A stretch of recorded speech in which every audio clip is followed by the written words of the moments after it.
ठीक है, तो आज जो हम चैप्टर स्टार्ट कर रहे हैं दैट इज डिबेंचर। अब ये डिबेंचर का जो चैप्टर है ये वैसे बहुत ही इजी चैप्टर है, लेकिन देखने में थोड़ा सा क्या लगता है, हल्का सा डिफिकल्ट चैप्टर लगता है, लेकिन एक्चुअली में कोई ये डिफिकल्ट चैप्टर है नहीं। इसको अगर इस चैप्टर को अगर आपने शेयर्स वाले चैप्टर अच्छे से किए हुए हैं तो ये इस चैप्टर को समझने में आपको कोई भी प्रॉब्लम नहीं आएगी। जो डिबेंचर है वैसे ये दो पार्ट में डिवाइडेड रहता है चैप्टर। एक पार्ट में हम इशू ऑफ डिबेंचर पढ़ते हैं और दूसरे पार्ट के अंदर हम रिडम्पशन ऑफ डिबेंचर पढ़ते हैं। इशू ऑफ डिबेंचर का मतलब कि आपने डिबेंचर्स को इशू किया और आपको पैसे मिल गए। रिडम्पशन ऑफ डिबेंचर का मतलब है कि जो पैसे आपने लिए थे अब आपने क्या करिए है उसको वापस लौटा दिया। रिडीम मतलब वापस कर दिया। लेकिन according to the new syllabus redemption वाला जो पार्ट है वो अब आपके सिलेबस में नहीं है। तो मान के चलो कि सबसे डिफिकल्ट पार्ट जो डिबेंचर का है वो तो आपके सिलेबस में से हट ही चुका है। तो अब के बाद जो आपके पास पार्ट आया है वो केवल और केवल इशू ऑफ डिबेंचर आपको पढ़ना है। तो आपका सिलेबस वैसे ही सीबीएसई ने बहुत ज्यादा इजी कर दिया। ठीक है, तो हमको केवल एक ही पार्ट पढ़ना है that is issue of debenture. अब इशू ऑफ डिबेंचर पढ़ने के लिए हमको पता होना चाहिए कि भाई डिबेंचर होता क्या। तो डिबेंचर अगर मैं बैलेंस शीट के पॉइंट ऑफ व्यू से देखूं तो डिबेंचर हम कहाँ लिखते हैं, नॉन करंट लायबिलिटी के अंदर लिखते हैं। नॉन करंट लायबिलिटी के अंदर हम लोग डिबेंचर लिखते हैं। ठीक है, अब नॉन करंट लायबिलिटी क्या होती है? नॉन करंट लायबिलिटी एक ऐसी लायबिलिटी यानी कि ऐसा उधार हमने लिया होता है जिसको हम लोग लॉन्ग टर्म के अंदर पे करते हैं। नॉन करंट यानी कि मोर देन 1 ईयर। ठीक है, तो जब भी हम कोई पैसा उधारी पे लेते हैं, ठीक है, कोई भी पैसा हम लोग क्या करते हैं उधार पे लेते हैं और लंबे समय तक के लिए लेते हैं, उसको हम कहते हैं डिबेंचर। अब डिबेंचर को और क्लियर समझने के लिए और शेयर एंड डिबेंचर के बीच में बेसिक डिफरेंस है क्या, क्योंकि अगर आपको डिफरेंस पता चल गया है कि शेयर और डिफरेंस क्या है, शेयर और डिबेंचर के बीच का डिफरेंस, तो आपके लिए चैप्टर समझना बहुत ही ज्यादा इजी है। तो डिबेंचर और शेयर के बीच का डिफरेंस समझने के लिए छोटी सी आपको, तो मान लो कि एक फर्म है, ये आपकी फर्म है, इसका नाम हमने रख दिया एबीसी लिमिटेड। ठीक है, अब एबीसी लिमिटेड आपकी फर्म है और आपको पैसे की जरूरत है। आपको किसकी जरूरत है? पैसे की जरूरत है। तो पैसे आप कैसे कैसे इसमें रेस कर सकते हो? तो एबीसी लिमिटेड क्या बोलता है? एबीसी लिमिटेड बोलता है कि पब्लिक के पास चलते हैं। तो पब्लिक के पास से आप दो तरीके से पैसा ले सकते हो, एक तो शेयर के फॉर्म में ले सकते हो और एक डिबेंचर के फॉर्म में ले सकते हो। शेयर के फॉर्म में ले सकते हो तो शेयर के फॉर्म में लेने के लिए आपको क्या करना पड़ता है? अपनी कंपनी की ओनरशिप उस इंसान को देनी पड़ती है। यानी कि जो जिस भी इंसान से आप शेयर्स क्या करते हैं, जो भी इंसान आपको शेयर के रूप में पैसा देता है उस इंसान को आप अपनी कंपनी का ओनर घोषित कर देते हो कुछ पार्ट के लिए। आप क्या बोलते हो कि आप हमारी कंपनी के इतने पार्ट के लिए क्या हो, ओनर। ठीक है, वेयर डिबेंचर में क्या होता है? डिबेंचर के थ्रू अगर आप पैसा रेज करते हो तो जिस भी इंसान से आपने डिबेंचर लिया है वो केवल और केवल आपकी कंपनी के लिए एक क्रेडिटर होता है। क्रेडिटर यानी कि ऐसा बंदा जिसका आपकी कंपनी पे कोई भी कंट्रोल नहीं है, जस्ट वो आपको क्या दे रहा है? पैसे दे रहा है और उसके बदले में आप उसको क्या दे रहे हो? इंटरेस्ट दे रहे हो। तो अगर कंट्रोल की बात करेंगे तो बेटा अगर शेयर्स इशू करके आप पैसा रेज करते हो तो आपको अपनी कंपनी का कंट्रोल भी देना पड़ता है उनके हाथ में। वेरएज डिबेंचर में ऐसा कुछ भी नहीं होता है। डिबेंचर एकमात्र क्या होते हैं? आपके वो क्रेडिटर्स होते हैं, यानी कि वो लोग जो आपको पैसा उधारी पे देते हैं और उसके बदले में आप उनको क्या देते हो? इंटरेस्ट देते हो। तो ये क्या होता है? बेसिक डिफरेंस होता है शेयर और डिबेंचर का। तो अब कभी कभी क्वेश्चन आ जाता है कि क्या दीदी हम लोग डिबेंचर को लोन बोल सकते हैं?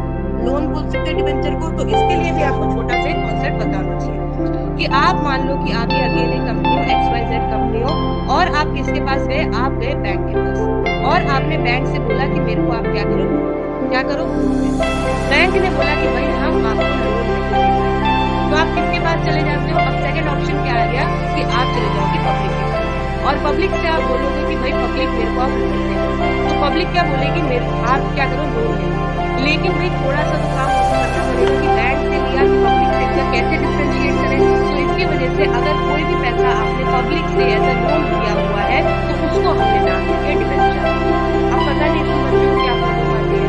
अगर बैंक से पैसा लिया है तो नाम हमने रख दिया लोन और अगर पब्लिक से पैसा लिया है तो हमने नाम रख दिया उसका डिबेंचर। बात तो सेम ही आती है इसके अंदर। ठीक है, तो ये आपका डिबेंचर होता है। डिबेंचर क्या होता है? डिबेंचर एक टाइप का लोन होता है जो कि आप कहां से लेते हो बेटा? लॉन्ग टर्म लोन होता है जो कि आप पब्लिक से लेते हो। ठीक है, क्लियर है? यस और नो बोलेंगे? यस यस सकते हैं? वेरी गुड, सब बच्चों को ये बात समझ आ गई है। ठीक है, चलो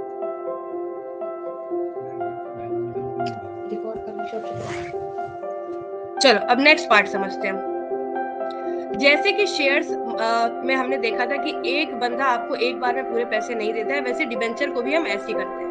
तो मान लो कि आपने पब्लिक से बोला कि आप मेरे को लोन दो कितने रुपए। डिबेंचर्स जो है वो क्या होते हैं, एक तरीके की नॉन करंट लायबिलिटी होती है, और उसमें क्या होता है कि जिन भी लोगों से हम डिबेंचर्स लेते हैं वो केवल और केवल क्या होते हैं, हमारे क्रेडिटर्स होते हैं, यानी कि उनका कोई भी कंट्रोल हमारे बिजनेस में नहीं होता। अब एक बेसिक और डिफरेंस हमको पता होना चाहिए, what is the difference between dividend and interest. Dividend और इंटरेस्ट के बीच में क्या है डिफरेंस है। तो बेसिकली डिविडेंड किसके रिटर्न में दिया जाता है, डिविडेंड शेयर्स के रिटर्न में दिया जाता है, और इंटरेस्ट किसके रिटर्न में दिया जाता है, इंटरेस्ट डिबेंचर के रिटर्न में दिया जाता है। डिविडेंड बेटा कहाँ से दिया जाता है, अगर आपकी कंपनी को प्रॉफिट हुआ है तो ही आप डिविडेंड दे पाओगे। ध्यान से समझो इस बात को, अगर आपकी कंपनी को प्रॉफिट हुआ है तो ही आप डिविडेंड दे पाओगे।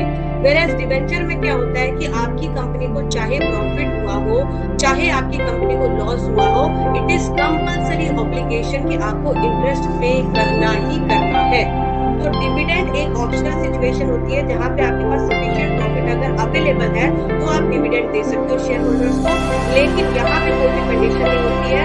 प्रॉफिट हो या लॉस हो आपको इंटरेस्ट देना ही पड़ेगा, जितना भी इंटरेस्ट आपने अश्योर किया है कि भाई इतना इंटरेस्ट आपको मिलेगा।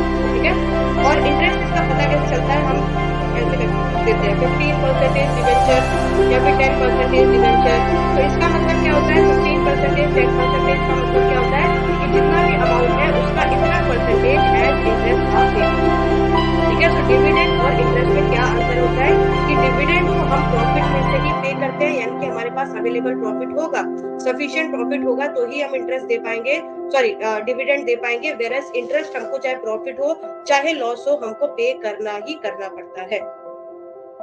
ठीक है, चलो नेक्स्ट अब बात समझते हैं। नेक्स्ट हम समझते हैं कि भाई अब इसकी जर्नल एंट्रीज कैसे होंगी। तो आपको कुछ भी सोचने की इसमें जरूरत नहीं कि जर्नल एंट्री कैसे होगी। जर्नल एंट्री समझने से पहले हम देखते हैं कि डिबेंचर्स को किन तरीकों से इशू किया जाता है।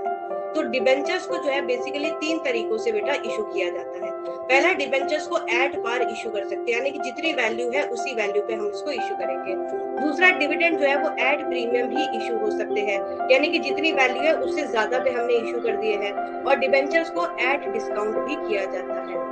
वेयरएज अगर आपको याद होगा तो मैंने आपको बताया था कि शेयर्स को डिस्काउंट पे इशू नहीं किया जाता है। शेयर्स को डिस्काउंट पे केवल एक चीज के लिए इशू किया जाता है, वो कौन सी इक्विटी होती है, जल्दी से बोलेंगे कौन सी इक्विटी के लिए, कौन से शेयर्स के लिए इशू किया जाता है शेयर्स को डिस्काउंट पे। वेरी गुड, स्वेट इक्विटी होती है। स्वेट यानी कि अगर वो कंपनी के एम्प्लॉइज हैं तो ही उनको डिस्काउंट पे शेयर्स को इशू किया जाएगा, अदरवाइज शेयर्स को डिस्काउंट पे अब इशू नहीं किया जाता है। लेकिन डिबेंचर को पार पे भी इशू किया जाता है, प्रीमियम पे भी इशू किया जाता है और डिस्काउंट पे भी इशू किया जाता है। पार यानी कि अगर एक डिबेंचर की वैल्यू 100 है तो उसको 100 पे ही इशू किया गया है। प्रीमियम इशू का मतलब अगर वैल्यू 100 की है तो उसको 105 पे इशू कर दिया गया है। और डिस्काउंट का मतलब क्या है कि अगर 100 की वैल्यू है तो उसको 90 पे हमने इशू कर दिया है। तो इशू करने के क्या है, 3 तरीके हैं, एट पार, एट प्रीमियम और एट डिस्काउंट। ये डिबेंचर्स को इशू करने के तरीके हैं। ठीक है, नेक्स्ट पार्ट हम समझते हैं। नेक्स्ट पार्ट हम समझते हैं कि डिबेंचर्स, मान लो कि हमको जो हमने पब्लिक से बोला कि आप मांगे तो डिबेंचर हम इशू करते हैं, तो मान लो कि हमने पब्लिक से पैसे मांगे कितने 10 लाख। अब एक इंसान इस 10 लाख चीज को देगा नहीं, तो हम क्या करते हैं, इन 10 लाख को कुछ पार्ट्स में डिवाइड कर देते हैं। ठीक है, मान लो कि एक पार्ट को मैंने क्या बोला है, एक पार्ट की वैल्यू 100, यानी कि मैंने कितने डिबेंचर इशू किए, मैंने 1000 डिबेंचर। ठीक है, मैंने 1000 लोगों से 100 रुपए मांगे हैं एज अ लोन। मैंने 1000 लोगों से 100 रुपए एज अ लोन मांगे हैं, तो मेरी डिबेंचर की वैल्यू क्या हो जाएगी, डिबेंचर की वैल्यू हो जाएगी 100 पर डिबेंचर। ठीक है, 100 पर डिबेंचर हो जाएगी। और कितने लोगों से मैंने मांगे, यानी कि कितने लोगों ने आके मेरे कंपनी में डिबेंचर इशू किए हैं, ये 1000 हो जाएगा। ठीक है, अब एज शेयर्स जो है वो एक टाइम पे नहीं लिए जाते, इंस्टॉलमेंट में लिए जाते हैं। वैसे ही डिबेंचर होता है कि डिबेंचर में जो 100 रुपए की वैल्यू हमने रखी है वो एक बार में नहीं ली जाएगी, तो इसको भी क्या कर दिया जाता है बेटा, इंस्टॉलमेंट में लिया जाता है। ठीक है, इंस्टॉलमेंट में कैसे लेंगे, एक बार 25 ले लिया, दूसरी बार 25 ले लिया, फिर 25, फिर 25। ठीक है, 4 बार में हमने ले लिया। पहली बार में जो हम लेते हैं इसको हम बोलते हैं एप्लीकेशन मनी, दूसरी बार में जो हम लेते हैं ये हो जाता है हमारा अलॉटमेंट, तीसरी बार में हो जाता है first call, and last time में हो जाता है सेकंड या फिर final call, same as share. ठीक है, application, allotment, first call and final. ठीक है, ये हमारा हो जाता है। अगर पार पे इशू हुआ है तो ये हमारी स्टेटमेंट हो जाएगी 100 की। मान लो कि अगर प्रीमियम पे इशू हुआ है तो हमारी स्टेटमेंट क्या है, 25, 30, 25, 25। तो ये कितनी हो जाएगी, 105। अब हमें कहीं पे भी मेंशन नहीं है कि प्रीमियम का अमाउंट कौन से टाइम पे हम लेंगे, तो ऑलवेज हमको पता है कि प्रीमियम और डिस्काउंट का अगर अमाउंट मेंशन नहीं है किस टाइम पे लेना है, तो हम क्या एज्यूम कर लेते हैं कि अलॉटमेंट के टाइम पे। तो अगर ये 30 मेरा यहाँ पे लिखा हुआ है तो इसका मतलब क्या है, दिस इज 25 + 5। ये क्या हो जाएगा आपका, 25 + 5 हो जाएगा प्रीमियम के टाइम। और डिस्काउंट के टाइम पे अगर ऐसा लिखा हुआ है 25, 25, 25 एंड 50 ऐसा करके लिखा हुआ है, और कुछ भी मेंशन नहीं है कि डिस्काउंट किस वैल्यू पे है, तो ये कितना हो जाएगा, ये हमारी वैल्यू 90 की हो रही है। तो हमको क्या एज्यूम करना है कि मेरा जो डिस्काउंट दिया गया है वो अलॉटमेंट के टाइम पे दिया गया है, तो अलॉटमेंट के टाइम पे वैल्यू कितनी रही होगी, 35, उसमें से हमने क्या किया, 10 रुपीज का डिस्काउंट कर दिया, तभी हमारा 25 आया। तो ये 35 और 10 की वैल्यू रही। ये तो शेयर के टाइम पे ऑलरेडी सीख चुके थे कि किस तरीके से आपको क्या करना है, डिस्काउंट या फिर प्रीमियम को किस तरीके से फाइंड आउट करना है कि कहाँ पे। तो बेसिकली अलॉटमेंट के टाइम पे ही हम डिस्काउंट या प्रीमियम को कंसीडर करेंगे, और अगर स्पेशल कहीं मेंशन है तो उस जगह पे हम उसको कंसीडर करेंगे, लेकिन अगर मेंशन नहीं है तो अलॉटमेंट के टाइम पे ही मेंशन किया है। इसी बात समझ आ गई, यस और नो? अब हम आगे बढ़ते हैं। अब हम देखते हैं कि भाई इसकी जर्नल एंट्रीज कैसे लिखी जाएंगी। विदाउट वेस्टिंग टाइम इसकी जर्नल एंट्रीज हम लिखते हैं। सबसे पहले अगर हम डिबेंचर इशू करते हैं तो डिबेंचर इशू करने की जो हमारी एंट्री होती है, आपको क्या करना है, केवल आपको शेयर ध्यान में रखना है। डिबेंचर इशू करने की जो हमारी जर्नल एंट्री होती है वो क्या होती है, bank account debtor to debenture, या फिर जितना भी परसेंटेज डिबेंचर लिखा हुआ आपको, ठीक है, जैसे 11%, 12% कुछ लिखा होगा, तो परसेंटेज डिबेंचर एप्लीकेशन अकाउंट, ये हो जाएगी आपकी पहली एंट्री। फिर दूसरी एंट्री में क्या होता है कि इन डिबेंचर एप्लीकेशन को क्या डालोगे, इसको आप डिबेंचर अकाउंट पे डालोगे। तो नेक्स्ट एंट्री आपकी हो जाएगी percentage debenture application account debtor to percentage debenture account. ठीक है, आप मान के चलो कि आपको शेयर कैपिटल की जगह बेटा डिबेंचर लिखना है, परसेंटेज डिबेंचर लिखना है। ठीक है, जब हम शेयर की एंट्री लिखते थे तो हमारी पहली एंट्री क्या आती थी, bank account debtor to share capital application to share application money. उसके बाद सेकंड एंट्री क्या आती थी, share application money to share capital account. उसी तरीके से डिबेंचर चलता है। थर्ड एंट्री क्या आ जाती है, बिना मांगे कोई पैसा मिलता नहीं है, तो थर्ड एंट्री में हमको क्या करना पड़ेगा, अलॉटमेंट मनी मांगना पड़ेगा। तो अलॉटमेंट मनी ड्यू की एंट्री आएगी, और जो ड्यू की एंट्री होती है इसी के अंदर हम लोग अपना पार वाला अमाउंट भी, प्रीमियम वाला अमाउंट भी और डिस्काउंट वाला अमाउंट भी यही मेंशन करते हैं। तो अगर पहले मैं पार की एंट्री आपको बता देती हूँ कि अगर डिबेंचर्स पार पे इश्यू होंगे तो एंट्री क्या हो जाएगी, एंट्री आपकी हो जाएगी percentage debenture allotment money allotment account debtor to percentage debenture account. ये पार की एंट्री हो गई। अब इसमें अगर प्रीमियम आ जाएगा तो क्या होगी, प्रीमियम आ जाएगा तो हम लिखेंगे टू सिक्योरिटी प्रीमियम नीचे, और अगर डिस्काउंट आ जाएगा तो क्या लिखेंगे, तो हम डेबिट में लिख देंगे, यहाँ पे डेबिट में लिख देंगे to discount account debit debtor, क्या लिख देंगे, टू डिस्काउंट अकाउंट डेटा। तो ये पार की एंट्री क्या होगी, पार की एंट्री में आपका हो जाएगा, पार की एंट्री में debenture allotment account debtor to debenture account. अगर प्रीमियम की एंट्री आई तो आप राइट साइड पे क्या लिख दोगे, सिक्योरिटी प्रीमियम, और अगर डिस्काउंट की आई तो ऊपर डिस्काउंट लिख दोगे, जैसे भी आपका अपील करेगा क्वेश्चन। फोर्थ एंट्री क्या होती है, फोर्थ एंट्री आपकी क्या होती है कि अब हमको अलॉटमेंट का पैसा मिल गया। तो जब भी पैसा मिल जाता है तो बैंक अकाउंट हमेशा हमारा डेबिट में आ जाता है। तो bank account debtor to percentage debenture allotment account. ठीक है, फिफ्थ एंट्री क्या आ जाएगी? Fifth entry first call due की आ जाएगी। सिक्स्थ एंट्री क्या आएगी? फर्स्ट कॉल रिसीव्ड की आ जाएगी। सेवेंथ एंट्री क्या आएगी? सेवेंथ एंट्री आपकी आ जाएगी second call due. And eighth entry क्या आ जाएगी? Second call receive. ठीक है, लिखवा भी देती हूँ। फर्स्ट कॉल ड्यू की एंट्री क्या होती है? Percentage debenture first call account debtor to percentage debenture account. Received में क्या आ जाएगा? Bank account debtor